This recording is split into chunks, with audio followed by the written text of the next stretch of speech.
Hi, welcome to Get Used to It. I'm Sheila Kuehl, and as usual, I help facilitate your viewing of this show. I'm your moderator, talk show host, I don't know, hostess, whatever. And today our topic is seniors in the LGBT community. Who are we? I mean, I'm in that pack right now. Maybe some of you watching are. Maybe some of you watching never thought you were going to get that far in life. Maybe some of you are very happy in where you are, but we wanted to talk about how seniors in our community particularly may or may not have trouble accessing services, may be looking for specific kinds of housing, etc. And so that's what our hour is going to be about, and probably veer wildly off the topic as we always do anyway as things get interesting. But I have three great guests today. My first guest, Sheila Moore. She's the chair of the board of Gay and Lesbian Elder Housing in LA. And in her day job, she's director of the Center for Geriatric Health at Olympia Medical Center. Welcome, Sheila. Very happy to have you, and you have a great first name. Oh, thank you. Really, yeah. of course. So do you. My second guest is Steve Gratwick, who is the department manager for senior services at LA's Gay and Lesbian Center. Before he was in that job, he worked with Russian-speaking seniors in our community, and so he's got a lot of expertise, young as he is and looks, at working with our community. Finally, of course, one of my raves of history, Malcolm Boyd, has joined us today, who's been an Episcopal priest for 53 years, the author of more than 30 books, and just celebrated his 85th birthday. So he kind of out-seniors me, and therefore is going to be our resident expert on whether these things are any help at all, or whether getting old is just so fabulous or so scary none of it helps. Well, let me start with you, Sheila, if I might. Sure. Tell me a little bit about the Gay and Lesbian Elder Housing here in LA and how it got started and what it does. Sure, thank you.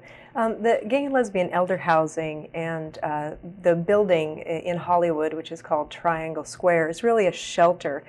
A shelter not only in terms of providing affordable housing for our seniors that's dignified and safe, but also shelter in terms of providing services that are inclusive and culturally competent. It's a housing project, a housing program that is for our community, by our community. In 2001, Gray Davis made funds available through the Aging with Dignity initiative. And that's how it all got started, through a grant that was implemented by the Gay and Lesbian Center. Many of our brightest LGBT community in the aging community answered the call and came out to the community, went out and did focus groups, trainings, sensitivity trainings, town halls, and really tried to assess what the unmet need was in our community. And as the grant was coming to an end, they decided that with the momentum and with getting a really clear understanding of what the community's needs were, they thought, we can't stop now. We've really kind of got to move forward. So in 2001, the Gay and Lesbian Elder Housing was formed a 501c3. And it was from there, after that, just kind of the momentum continued to build. They pulled in designers, they pulled in developers, and in 2007, Triangle Square was opened as the first low-income housing project for the LGBT community in the nation. And how big is it, or how many units? You said shelter, but you don't mean shelter. I don't mean shelter. I mean a shelter like a protective place, right? It's regular rental kind of rental housing. Absolutely. It's a shelter in terms of a protective place for our community. So how many units did you say? It's 104. Oh, that's quite big. I don't think people would expect that it would be kind of that large. Did it fill up right away? Oh, it did right away. Kind of if you build it, they will come. And so we were kind of inundated with applications and really just kind of verified for us the need that's out there in the community. And really the idea of the Gay and Lesbian Elder Housing, or GLEH, is the idea of looking outside the box, kind of creating a housing that is dignified. It's beautiful. It's a place where seniors can feel safe and proud. And then we have, what really makes us unique is that we have a social services component, which is really meant to help our seniors and be available to them. So really it's a place for our community to age in place with respect and dignity and be themselves and access services freely. Well, I think it may seem like an obvious question with an obvious answer, but I think it's important to explore for our audience what is it that makes a place like this necessary? I mean, isn't there a lot of low-income housing for seniors that people can just move into? There, housing in general, I think, where it's a problem in general in the geriatric in our community in terms of seniors, but particularly for the LGBT seniors. The literature says that we're twice invisible. First, we're invisible because often we're pushed back into the closet as we access services, because we're concerned about discrimination, about judgment, about receiving kind of second-rate services. So we kind of pull back and become invisible. And then they said the second kind of invisibility is ageism within our own community. So there may be programs like the Gay and Lesbian Center, which you guys are doing a great job, and I'm so excited to hear about what you're doing. That's different from maybe in other places in the community. So we're twice invisible. And so housing, with that kind of barrier to service, it's the same in housing, trying to find a place that's welcoming and affordable. And certainly, we've seen that there are communities that are being built that are market rate.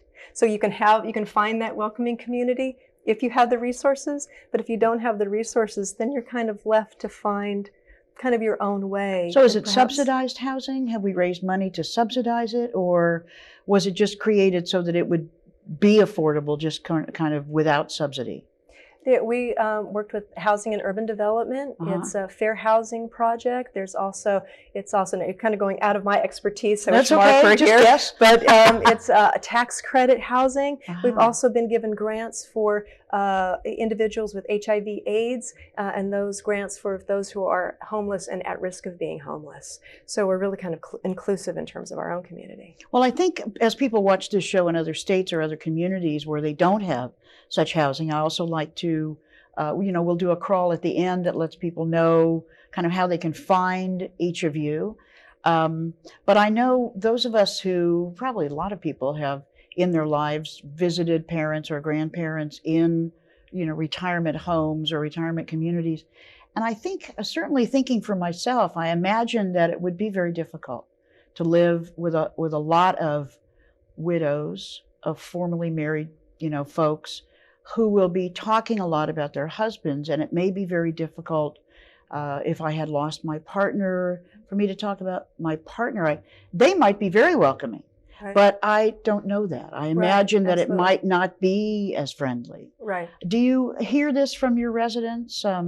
Because you said it filled up right away. I imagine that people have to be thinking about what the word welcoming means here. Right, absolutely. Many of the residents will say that this is the first time that they've really been able to be out and free, and it's such a great experience to be in community like that.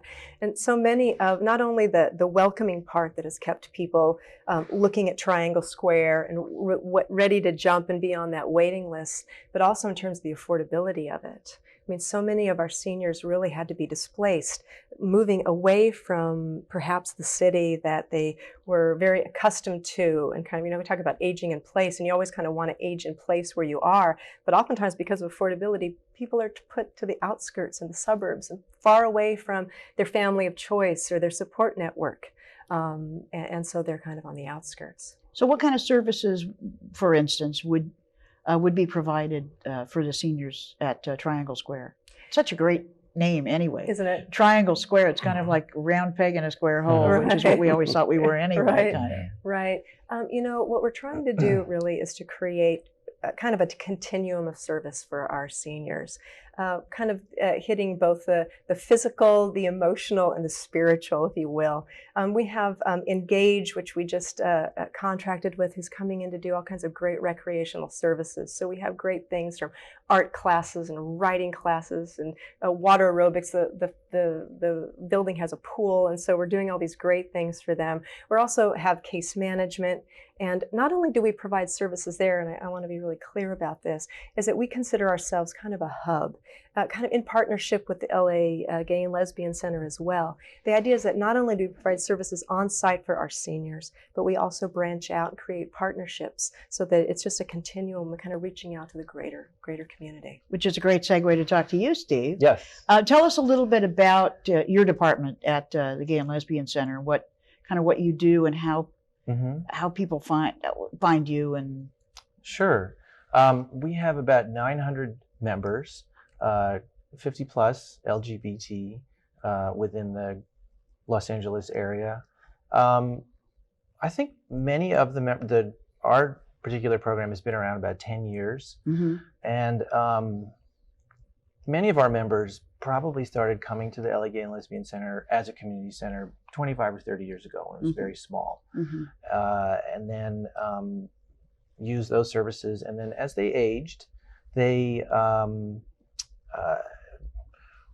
requested different services. You know, they might have retired, or they need help with housing, and they, you know, now that's a fantastic option.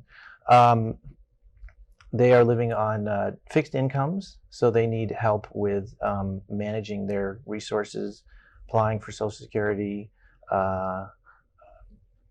Medicare, Medicaid, Medi-Cal. And then, but I think probably the most important thing or at least one of the most important things that our program can provide is socialization. Seniors are, in general, you know, whether they're retired or slowing down or just shifting in their life path, they don't have as much opportunity to get out. Transportation sometimes becomes an issue, and with LGBT seniors, particularly if they don't have the family safety net, the family support network, they may not have a partner or partners passed on. They are much more likely to be isolated and much higher rates of depression. So we provide programming groups, classes, 5 days a week. And then we also have programs and services for working seniors who work, you know, whether they're boomers or whatever you want to call it. Anybody in this very large population group, they have different needs. And, you know, anybody 50 plus can now get AARP benefits, but they don't necessarily think of themselves as seniors. Madonna is now a senior, and I bet she doesn't really consider herself. Whether she has AARP, I don't know. Yeah, but she takes that discount at the movies, I'm sure. She probably does. She probably does.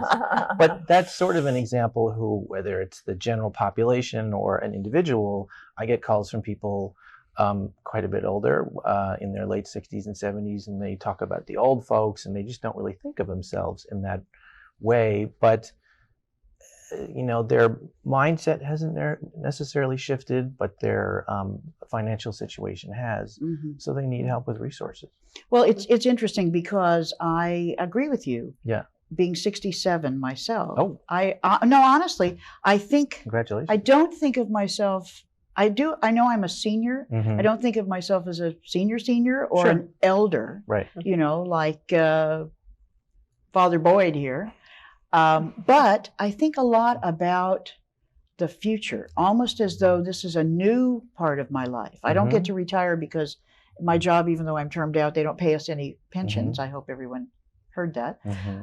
So I have to work till I'm 100 years old, but slowing down is actually, you know, true.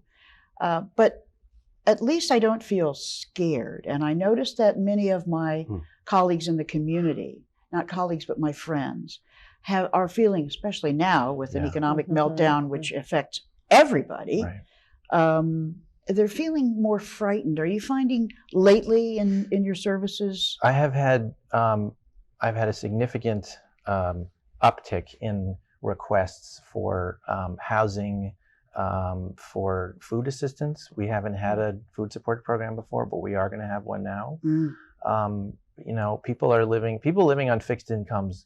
It's always been difficult, but it's definitely more challenging now. And I don't think we've really, you know, felt the full ramifications of everything that's changed over the last 6 weeks. And why would seniors in our community want to seek out the center rather than senior centers around, you know, I know when my dad lost my mom, after a little while, he started going to the senior centers, every single one that had a dance, because he loved to dance. Yeah. You know, why would we seek out the center rather than integrating ourselves into the larger community? That's an interesting question. You know, I think some LGBT seniors do. They are going, at least here in California, they are going to mainstream senior centers, I guess you might call it, and they're finding more acceptance and more support, maybe from their peers, hopefully from the practitioners and, you know, people working there. But when available, I think they are more likely to come to a LGBT center that has a senior program because they're not going to have to hide who they are. I frequently get calls and comments from people who live in an apartment building or go to a doctor or use some local community service, and they either remain closeted or they even go back into the closet because they're afraid that they won't be treated the same way. They won't be considered equal. And in fact, there is research that shows that some of them have reason to be fearful, and they should play it safe and they should play it smart. So until that equals out, or at least there's more parity and more support across the board, I think there's going to continue to be a need for really comprehensive senior services for LGBT seniors. Luckily, here in California, you probably know that there was a piece of legislation passed recently that can help me out in this. I think after January 1st of 2009, it's going to require sensitivity training for all healthcare providers within California working with seniors. And this couldn't have come along any later than it has. I think it's overdue, but it's wonderful that it's now going to be a reality. Well, the senior population is so diverse, and I think we expect when we think about diversity, racial diversity, we know there are more women than men, but men are living longer than they have, so we, see that diversity as well, and certainly LGBT diversity, but because we can be in a closet, it's tempting. In a way, not to come out to your doctor because, our doctors age along with us and then they retire. Right. And we've got a new doctor, even if you are in the same medical group or, where you've always been. And that's kind of an issue too, because we might retire, our doctor retires, but we still have to go to the doctor. So it's almost like starting all over again. I want to hear more about the food issue, because it's very interesting to me. I hadn't thought about the need for, it being so impoverished that you need some food help.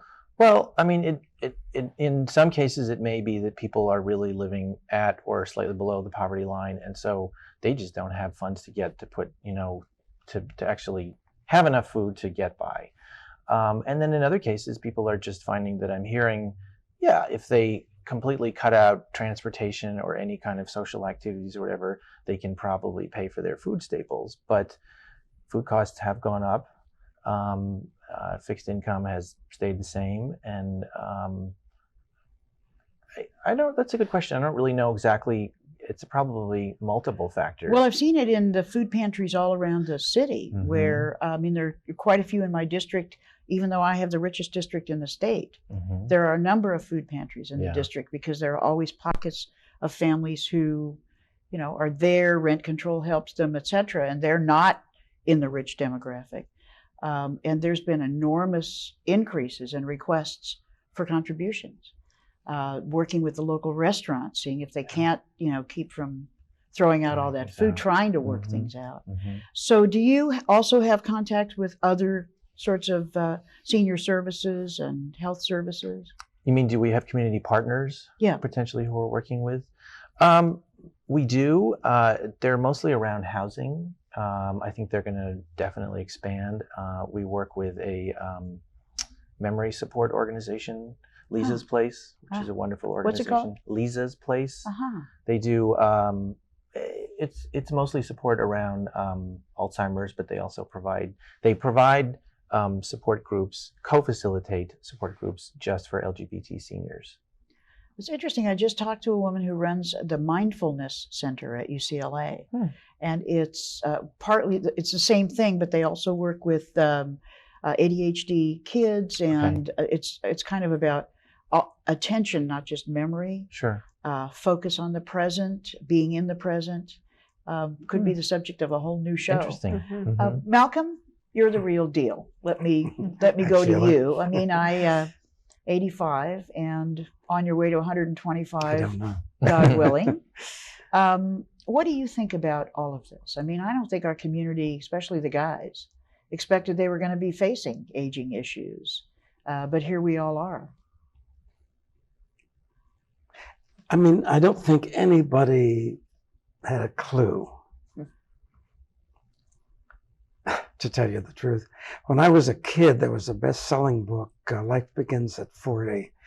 And it had a huge impact because life kind of ended at 40 in the minds of many people then. Like if you hadn't made it by 40, forget it, you know? Mm-hmm. You could say now that today maybe life begins at 60 Mm-hmm. in terms of that thinking. But at 50, I had a very funny thing. I was living in Ann Arbor, Michigan, actually. And I was aware, or 50 was very threatening. And I think especially in a gay term, because the gay man is still trying to be Brad Pitt or some stupid thing, you know? Mm-hmm. I mean, it's fantasy, illusion, Palm Springs, Mm-hmm. nonsense, it is. So I went out to a pharmacist and got that black hair dye and kind of folded it in the New York Times like you used to do a condom. Embarrassed,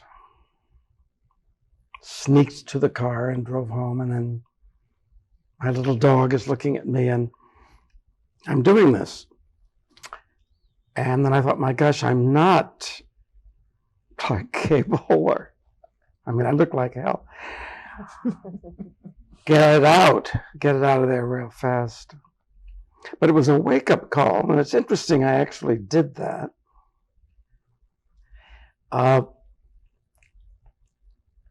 60 was a lot easier than 70.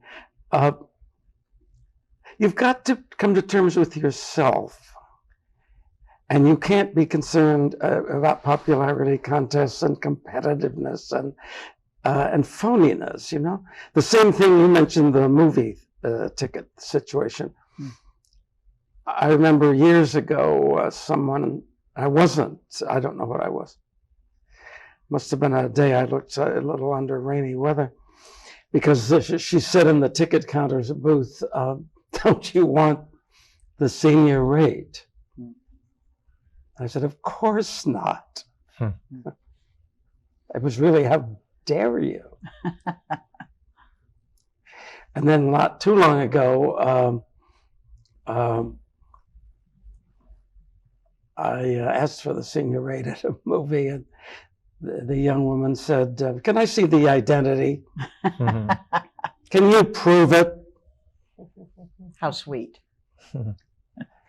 But it's just, there's this ambiguity everywhere with it, especially in the gay community, with the fantasy about the stuff that I think is kind of over about aging.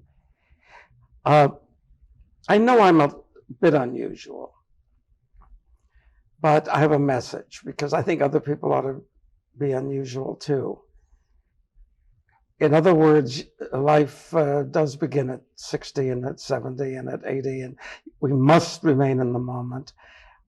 And we can't then be victims. I refuse to be a victim for anyone anymore. And my message to others is, refuse to be a victim. So take some control. I mean, for example, I just took up yoga. Huh. And I was with my teacher this morning for 2 hours, actually. It's making quite a difference. It's remarkable. Mm-hmm. I could spend the whole hour on yoga. Mm-hmm. But the point is, it's reaching out in a new direction. Look, retirement is over. By that, I mean, you may have to retire at a job. So what? Do some new things with your life immediately.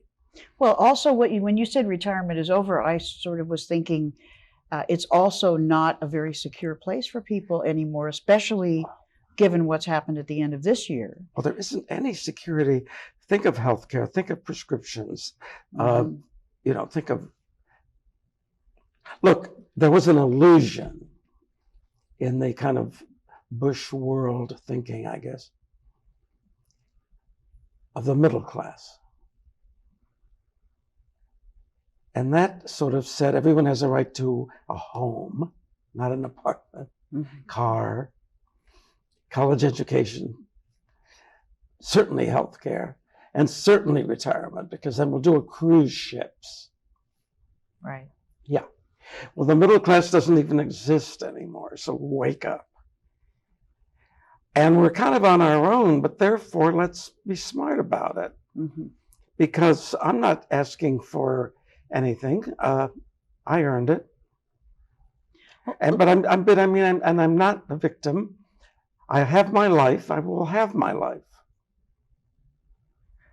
And to a great extent on my terms.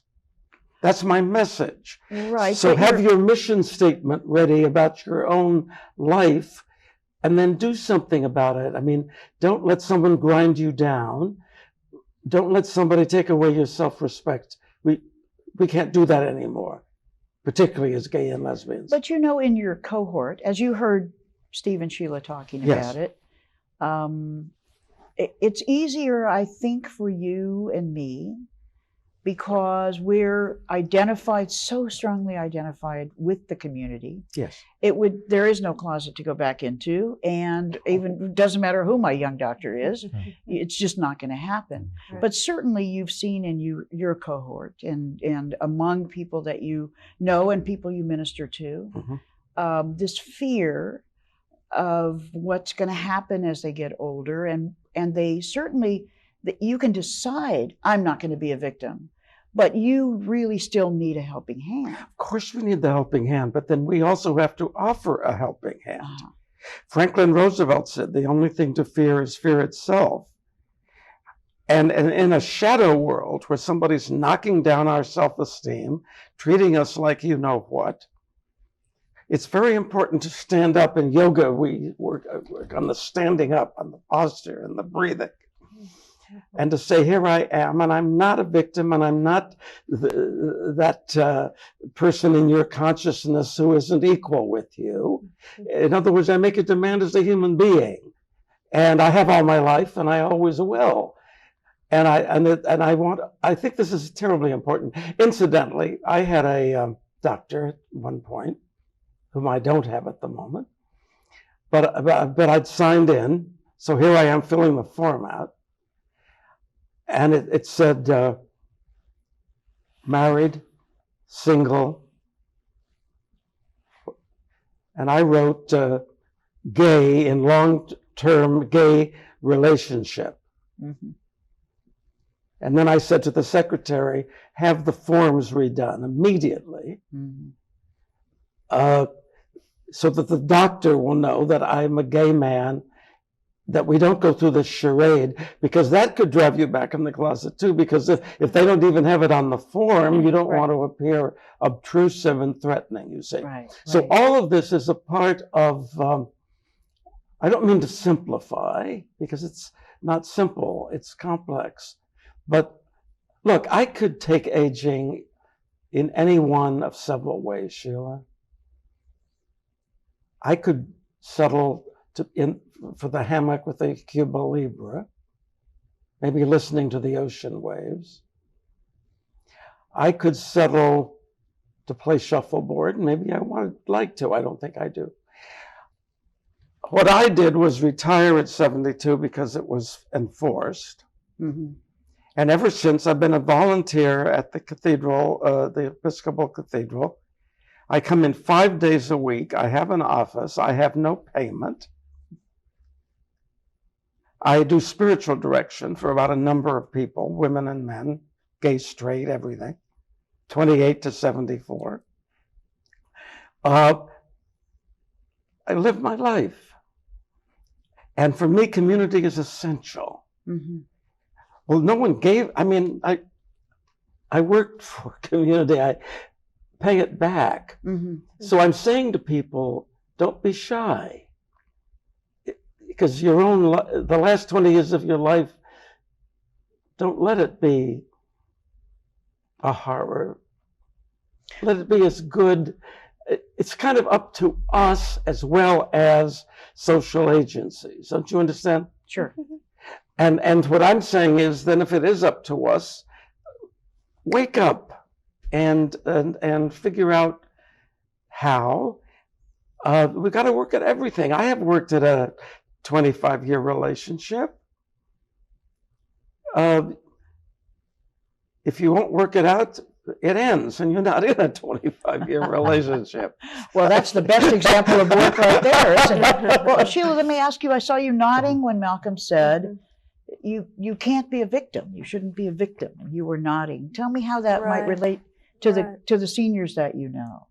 Well, I think you're absolutely right. And I think, you talk about diversity in our own community. And I think that you're right. I mean, some people are more self-identified, more are out, more have passed to cope. And I think that beautiful, the analogy you used of posturing yourself.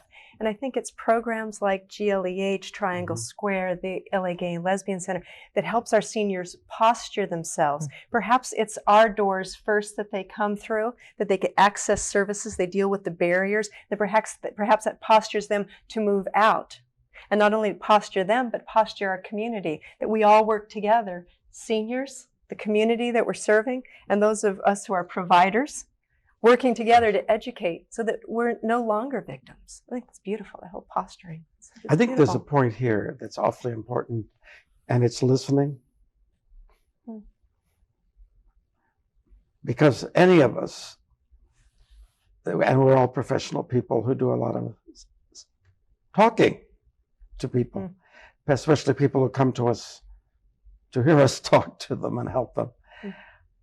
I think the key part of that, for me anyway, is to listen to the people. And I think often they're not listened to, and sometimes they're at fault for maybe not articulating, but we can help them articulate, I think. In other words, I want to know what you're thinking. I want to know what you're feeling. Tell me, and I'm here. Let's share the moment. Let's live in the moment. And Sheila said an interesting thing I want to ask, for all of us. We've been focusing really on the senior population and what they need, what they get. But one of the things that I noticed as I grew up was the lack of seniors, how seniors were so sequestered in a way. It was supposed to be a good way for you to show that you cared about your grandparents, that you would find a place where they could be and they would be happy. But when I was a kid, my grandmother lived with us. My great aunt lived with us. We didn't, we were working class. We didn't have the kind of money to help people have a separate place. So we were all integrated, but that is not necessarily what we see. What do you see as the impact on other people? I mean, just you yourself, you're working with our seniors. Right. And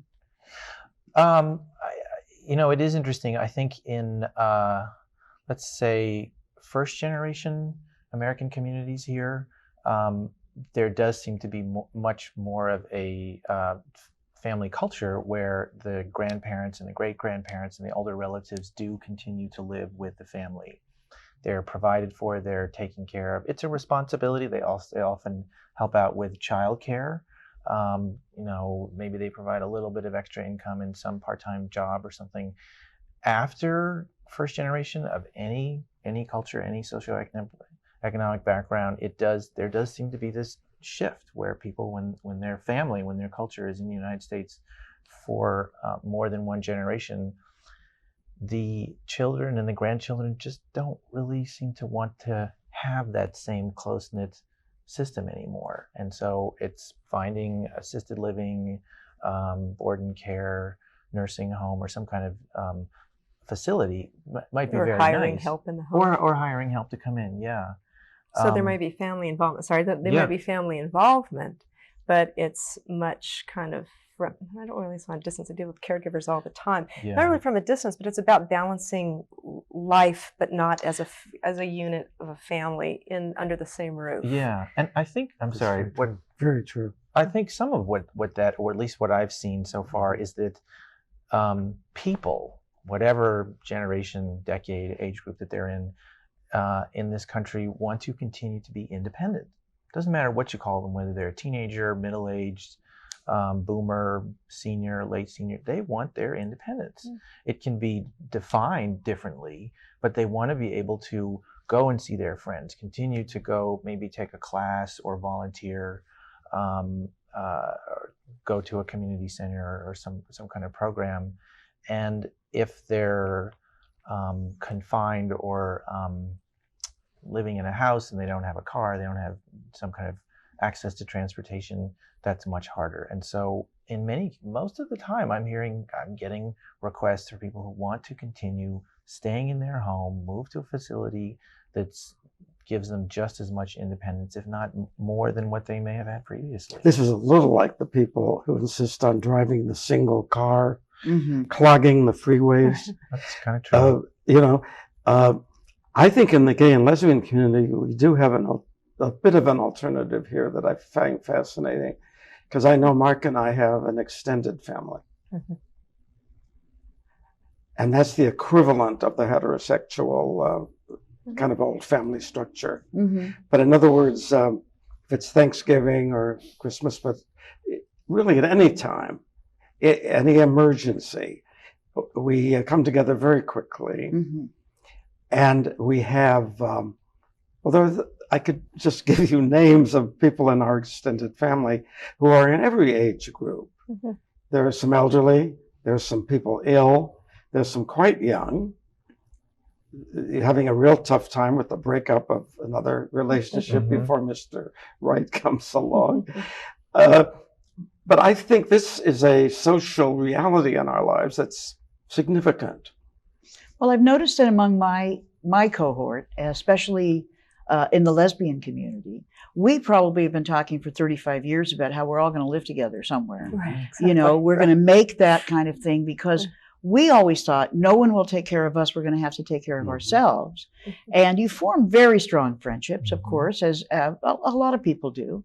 But the community makes it very possible for people to meet more people and people you have things in common with. So we kind of always expected to do it, but couldn't figure, we still Mhm. haven't really figured out. We each have our own place where we rent or place where we live, you know, and we do a lot of visiting back and forth and get together for holidays. But it is an extended family, but not a family, you know, that lives together. Yeah, my mother, when she broke her hip at about 90 or a little later, then she had to be in the, not the nursing home, but the Board and care. the hospital, the thing, where they Intensive Like the care? rehabs. Yeah, Rehabilitation yeah, center, yeah. rehabilitation Oh, you're for the rest of her life. Uh-huh. And then I was with her the afternoon. She died at Friday afternoon at 99, oddly enough. But as I've looked at that convalescent hospital kind of thing, for anybody, I'm afraid, as a social norm, it's quite a failure. Mm-hmm. Because I could see the people, at that point, it didn't matter whether they were gay, lesbian, or anything else. There's this woman in the wheelchair that no one has come to see for 4 months. Mm-hmm. And she's in a room with 3 others. And it's awfully rough. Mm-hmm. And so actually, this is everybody's problem now, as far as I'm concerned. Because with my mother, I mean, there was the regularity. We did things, you know what I mean. The nurses, everyone knew that somebody cared a lot Mm-hmm. and was on the premises, you know. For most of them, nobody was on the premises. Right. So I would really say here that, and then for the gay and lesbian community particularly, then I think we have a particular responsibility. Mm-hmm. But I think the extended family is a beginning. And then I think with the agencies that we're talking about, obviously are absolutely essential. But I think we need more than we have to kind of open up to the elderly, whatever term we wish, the senior, go out of our way. Mhm. Let's have a few more programs. Let's have a little more education. Well, I agree, and I'm interested. I mean, I look at the two of you and I think these are not seniors. And yet, both of you are involved, and especially Sheila, when I was asking your, you know, what have you done and what do you work in? I mean, you work in geriatrics. How does that draw you? What do you get from this work? Wow, I get so much, you know, because as I was coming here today, I have to say that even the work at Triangle Square, it's about history. It's about being, you're talking about posturing, about having a sense of where you are. You see people who go ahead of you, and kind of there with the grace of God, am I? That it's about the survival of human spirit, about how people can, against a lot of different odds and different challenges, continue on, whether they're isolated or whether they have family, or it's just an amazing experience. I get a lot from just the seniors. I get a lot from those who provide care to them, whether it's family of choice, whether it's family who are going through all kinds of struggles to maintain independence, to make sure that they're well cared for, and then being involved with people who care equally and or have the same kind of professional passion that I do about this group. It's very rewarding. I mean, a lot of my work has been with kind of the mainstream community, and to now serve my own, it's quite kind of, it takes my breath away in many ways, to be able to serve people whose lives made it possible for me to live in a middle-class neighborhood amidst everybody around me is heterosexual, and my partner and I and our 6-year-old walk around and everybody's welcoming and then I worry about assimilation. You know what I'm saying? Then I worry about how do I identify myself and say, wait a minute, I'm proud. I want to be, but I don't want to be. I mean, it's kind of the bigger picture. Well, it's a wonderful problem actually to have. But what about you, Steve? I mean, I don't know. I mean, your background was working with seniors too, as you said. It was. I worked with Russian-speaking seniors at an adult day health center here in Los Angeles for 3 years. I have to admit, when I started social work grad school 6 years ago, I didn't necessarily think that I'd go into geriatrics, but through a couple of great opportunities, that's what I'm doing now. And there's not really anything else that I'd rather be doing. I think, a little bit similar to what you were saying, Sheila, it's the unexpected surprise and the benefit of being able to work with older people, but they're still people. I mean, I had an internship with homeless teens here in Hollywood while I was in grad school, and that was fascinating. It was rewarding, and it was very inspiring. And then now that I'm working with seniors, different issues, but I think particularly since this is a population, this is an age group that has been so underrepresented, undersupported. I see so much need, and it continues to be very satisfying work. It really does. Well, it is in a way, it's a multi-generational community. In now that we have seniors, we have collections, we have museums, we have ways to have sort of memory, and people who, especially since so many of our seniors have been so political too, because we got involved in issues of the community, and now we're still around, and we've got that. And I don't mean political like running for office. I mean in the sense of grassroots organizing, community organizing. Do you find at the church there's a multi-generational kind of a group, or does it cordon itself off to various age groups? Something interesting. The other night, there was a church event that was kind of important. And coming home, Mark said, there was hardly anyone under 50 in the room, which kind of startled me. Oddly enough, I wasn't aware of it. In the way that I was aware at the Los Angeles Opera the other day, we went to see Il Tritico, and we were both conscious that it seemed a very aging group. You said something, Sheila, that resonated with me. It was, you said the memory and history. And that's involved in what we're talking about. And I'm involved in it. I don't want to say a lot about this at all, but just as an example. But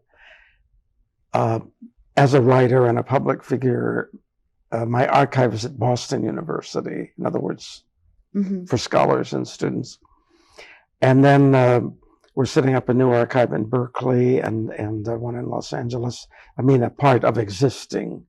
But what we're talking about here is legacy, memory, and history. And aging does bring that up. But the point is, I think in the gay and lesbian community, it's terribly important to have history and remember it. An awful lot of younger gays have never heard of either Harry Hay or Harvey Milk. Harvey Milk. Well, they're about to hear about right. Harvey Milk. There's a new movie. I know. Yes. But I mean, it's interesting. But this is because interesting. that will actually lead a lot of people to understand not only about Harvey, but what it was like, What it was like. when he was first Mhm. being a community organizer, which in my Yeah. view is still a very good thing That's to be. right. But I think we're part of looking at aging as gays and lesbians is to then work at having a sense of history and memory. And a very important part of this, I think, I really feel very strongly about this, is that some of us, I don't wish to do the violins again on it, but to be a gay, I was a gay man in the 1920s, 30s, 40s, 50s, and so forth, was hell. Mhm. And as a child, there was no one. It was never mentioned in the family. It was never mentioned in a church. My dear friends, it was never mentioned in school. So somehow we did survive. I don't mean to give us medals here. I'm just saying that it's a crucial moment to claim the memory and the history, and that we all need to know each other's histories and memories. Otherwise, we're not a community. Don't you agree with me? I do, and as a matter of fact, I don't know whether people watch this show regularly or have seen it before, but our set has been the same for quite a long time. Mhm. It's one of my very favorites. And the things on the wall of the set, I don't know, we never do this and take the camera off of people, but maybe you want to show the people Yes. that what's on the wall here. One magazine, Yes. which it's a part of our history now, and some of our heroes part of our history now. And that's why I think we want to sit here and have people Yes. notice Mhm. as even the little tiny bit that we have here, and maybe pique their interest. But it is an aspect of elders that I think has been a very, very important part of virtually every tribe. And that's kind of what we have recreated, as a tribe, not necessarily a family, a chosen family, etc. But those memories are very important. A part of this is, and Don Kuehl and others have pointed it out, but I think it's so important, is that there is youth, gay youth, lesbian youth. That youth requires adults to be there. If there's any idea of family, of memory, of history, Mhm. the adults, I talked to a 40-year-old gay man the other day who said, I don't want to be an adult.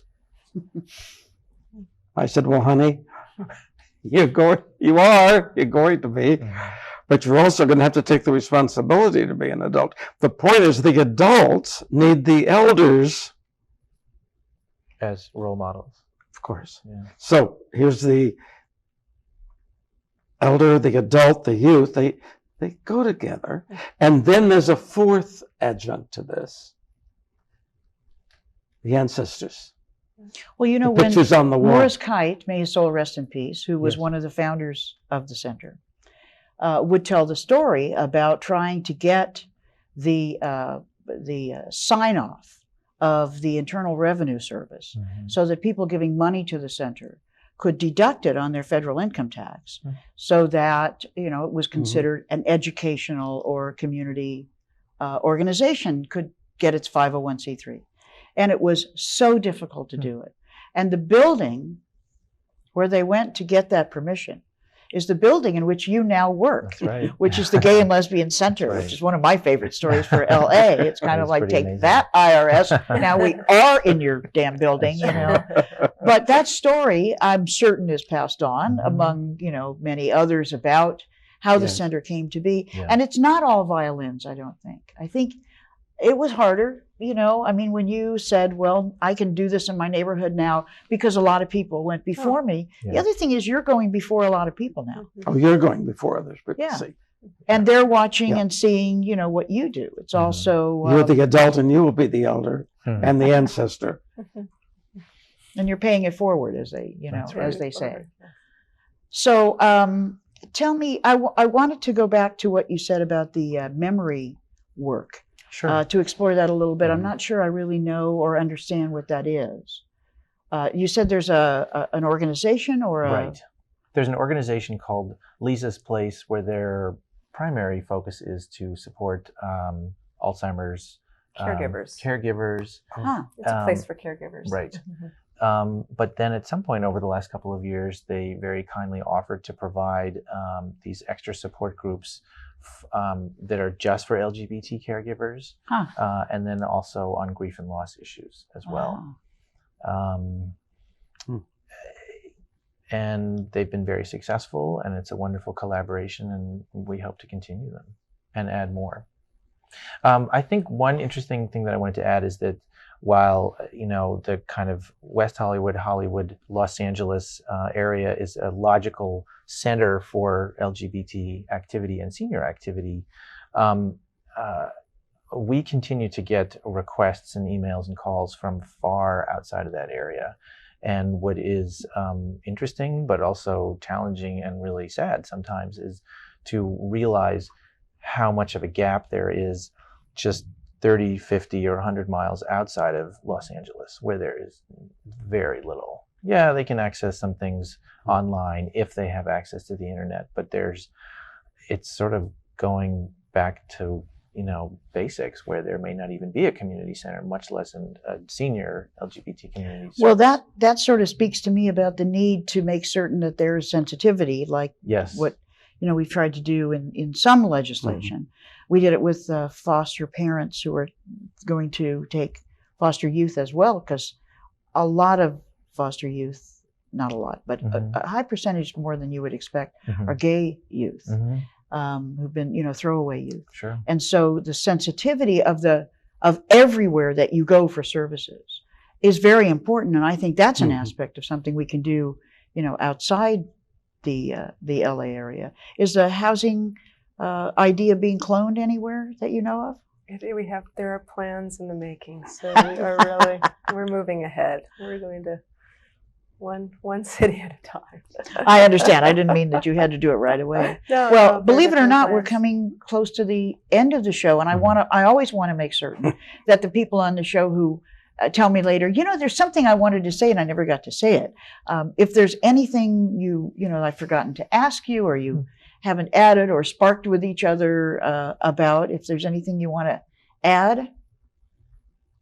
Oh, there must be something. Well, I think we're intergenerational, In our community. and I applaud that. I think we need to be more intentionally intergenerational in an awful lot of things that we do. I honestly believe that. And it's not going to be hard to do that. Well, it's interesting. I found around the religious, religious holidays of, you know, whatever your religion, that in our community, we do tend to be multi-generational, I think, and to a great extent, inviting people, because if our parents are accepting, we invite them. So many of us have children, and they, you know, others bring their children. Yeah. But I think what you're saying, Malcolm, is to do this not just at Thanksgiving, you know, not just at To build it in, to build it into the your life. context, don't you think? Well, I certainly think so, but I do too. because I read somewhere that people who are isolated in their senior years are likely to die 5, 6, 7 years sooner than in their cohort who are not isolated. So I would just say to those who feel isolated, and I do understand, there are things to do. There are involvements read, meet somebody, meet people, work at hope, and work at love, and that can mean just somebody right there. I mean, love isn't some abstract thing. But in other words, you're alive. And we're alive. And when we're dead, we are dead. I'm going to sew a sampler with that on it. So celebrate. We talk about celebrating life as if it was a rock band or something. Celebrate it right in your little corner. I really think that's so important. You know, get a flower, or help somebody get one. And again, we come back to listen, don't we? Mm-hmm. Don't you think it's awfully important that we could do more listening? Absolutely, sure. Well, Amazing. I saw Tina Turner last night. Oh! If you want to talk about a senior to Yeah, that's emulate, right. Oh, my Lord! there she is. Yeah. That's Yes. amazing. Let me thank you Yeah. very, very much, all three of you, for being Thank on the you. show. I really, really enjoyed this. Enjoyable. It's a pleasure. Thank you so much for the work that you do individually and collectively. And thank you very much for being with us. I hope that you will definitely take Malcolm's advice, because when you're alive, and when you're dead, you're dead. So get used to it.